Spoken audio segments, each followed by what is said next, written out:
Essas são as principais notícias de hoje da política brasileira. Em depoimento à Polícia Federal, Silvinei Vasquez passa mal e nega ter montado operação contra eleitores de Lula.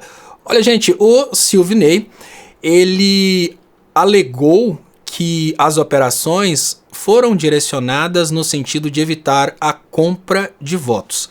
Esse argumento, com certeza, ele criou para que seja divulgado dentro das redes de direita, porque é praticamente impossível tentar empurrar esse argumento na goela da justiça.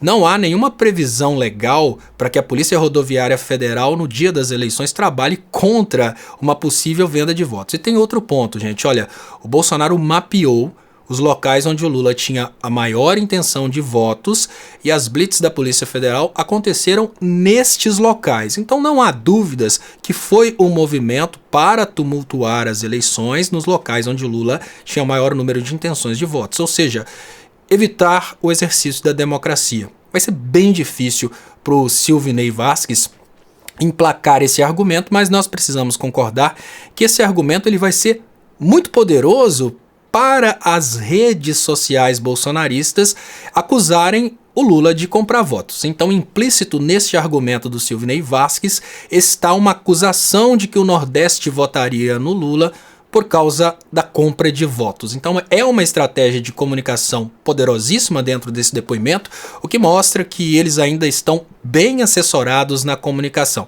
Mas juridicamente ele não vai escapar com esse argumento extremamente frágil, né? Extremamente fora da realidade.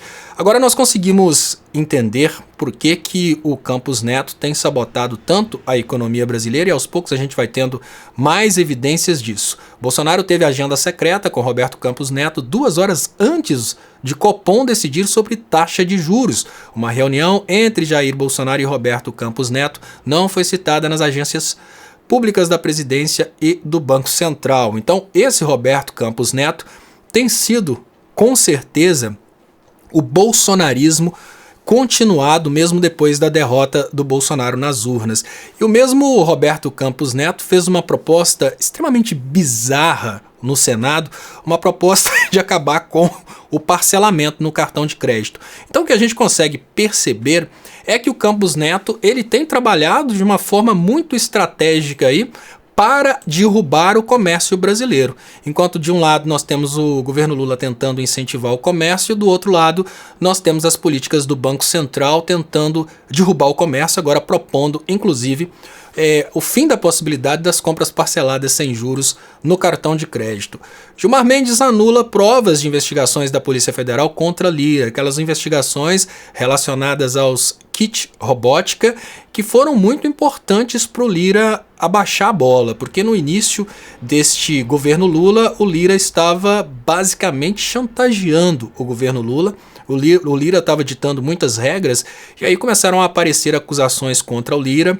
O nome dele subiu nos trends, principalmente por causa de uma suposta agressão que ele teria cometido contra a sua ex-companheira. Isso foi trazido pelo ICL Notícias. Tentou censurar o ICL Notícias, mas quando o Lira viu que estava mexendo com o Brasil inteiro, ele acabou se tornando parceiro e não um chantagista que estava promovendo uma extorsão contra o governo federal. Mas de qualquer forma, as provas foram arquivadas, isso não vai dar em nada.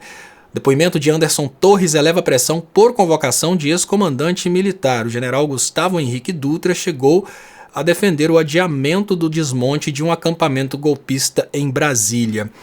Olha, gente, esses eventos do 8 de janeiro, eles, sem sombra de dúvidas, envolvem militares, envolvem várias pessoas poderosas do Brasil, e sem a CPMI seria bem difícil demonstrar isso para a sociedade. Nós podemos dizer que se as investigações ficassem somente no STF, seria difícil até para o próprio STF bater de frente com pessoas poderosas como generais. Então a CPMI, que foi tão pedida pela direita, ela veio até mesmo para expor os crimes cometidos pela própria direita, e o que a gente consegue concluir dessa CPMI é que ela foi um grande tiro no pé deu muito errado para o Bolsonaro, deu muito errado para o resto da direita e deu muito errado para os golpistas. Eu queria pedir você que não é inscrito no canal aí, que inscreva-se para a gente aumentar o alcance dessas transmissões que acontecem todos os dias. FBI vai investigar assassinato de candidato do Equador em parceria com o governo Lasso. Olha, gente, uma coisa muito estranha aconteceu no Equador e há indícios de que isso tenha relação com a mesma guerra híbrida que acontece ainda no Brasil. O candidato que estava em quinto lugar e que tinha aquele discurso contra a corrupção, contra o crime organizado, foi morto e depois o crime organizado assumiu a autoria da morte desse candidato. Segundo a visão do companheiro Leonardo Atucci, isso seria para criar aquela ligação que eles estão tentando criar aqui no Brasil, que existiria uma ligação do crime organizado com a esquerda e que a esquerda seria o predileto, né, do crime organizado, para tentar tirar a esquerda do Equador. O Equador é um país muito importante na geopolítica aqui da América Latina e uma interferência dos Estados Unidos no Equador pode atrapalhar projetos até do Brasil, por exemplo, como uma união dos países sul-americanos. E agora os Estados Unidos vão mandar o FBI para fazer uma investigação dentro do Equador, como se o FBI soubesse muita coisa a respeito do Equador, né? Chega a ser uma piada, mas demonstra aí que o imperialismo, as intenções dos Estados Unidos em relação à América Latina continuam as mesmas, apesar de que eles não possuem tanto poder de interferência em todos os países como possuíam antes, mas continuam influenciando na América Latina. Mauro Cid fez 99 tentativas para acessar e-mail funcional após o governo Lula desativá-lo. Isso demonstra, gente, que mesmo depois da derrota, os políticos bolsonaristas, o governo Bolsonaro continuou tentando sabotar o governo Lula de todas as formas. Essas revelações são importantíssimas porque, obviamente, o que se espera do governo derrotado é rapa fora, espera 4 anos e candidata de novo. Não. O bolsonarismo, ele continuou tentando de todas as formas sabotar o governo Lula, derrubar o governo Lula, até o momento em que nós tivemos o início dessa CPMI, a prisão dessas pessoas, porque antes disso elas estavam todas tentando algum tipo de sabotagem. Não dá para ignorar esse fato e esses elementos vão se somando, obviamente, para a condenação dessas pessoas e para a ligação também com o governo Bolsonaro.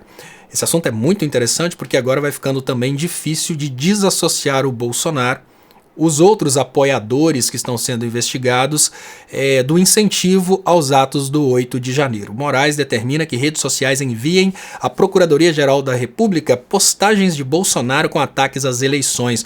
O ministro ainda determinou que as plataformas informem se 244 pessoas já denunciadas pelo 8 de janeiro seguem ou deixaram de seguir Bolsonaro e se repostaram suas mensagens. Então agora, uma investigação vai demonstrar, inclusive, as mensagens que foram excluídas.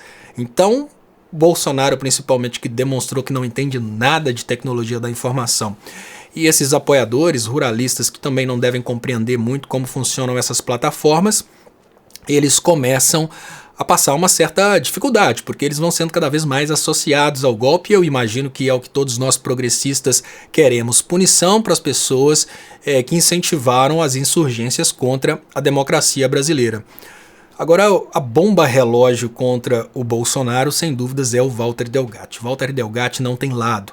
O Walter Delgatti faz aquilo que for melhor para ele. Preso em Araraquara, Delgatti corre risco de morte. Advogado do hacker criou o esquema paralelo de segurança e prepara a delação. Abre aspas, temo pela vida do Walter. É claro, diz o advogado Ariovaldo Moreira. Gente, o Walter Delgatti, ele está correndo um grande risco de vida porque não é só o Bolsonaro que vai ser delatado pelo Walter Delgatti.